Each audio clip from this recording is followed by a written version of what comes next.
তো গাইস আজকে আমাদের ডে 3, আজকে আমাদের লাস্ট ডে।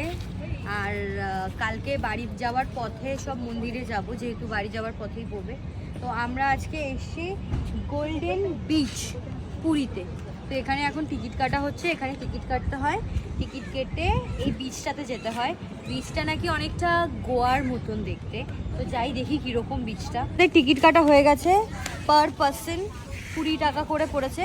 যে আমরা এখন চলেছি ব্লু ফ্ল্যাগ বিচে, টিকিট কেটে নিয়েছি। এখানে অনেকগুলো ক্যাটাগরি আছে, তো যাই ভেতরে ঢুকি।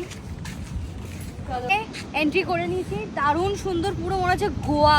আর এখানে পুরো নিলিবিলি জায়গাটা, মানে মনে হচ্ছে গোয়ার যেরকম বিচ হয় সেরকম বিচ পুরো। দেখো সামনে, এখানে টিকিট কেটে ঢুকতে হয় 20 টাকা করে, আর পার্কিংয়ের জন্য আলাদা। চলো, এখানে স্নানও করা যাবে, তার জন্য একটা আলাদা টিকিট, বসার জন্য আলাদা টিকিট। আর আমরা স্নান করবো না, আমরা জাস্ট ঘুরবো, একটু ফটো তুলবো, চলে যাবো। চলো দেখ কি সুন্দর ওই জায়গাটা, দারুণ সুন্দর সুন্দর। গোয়াতে চলে এসেছি, সস্তা গোয়া। সস্তা গোয়া।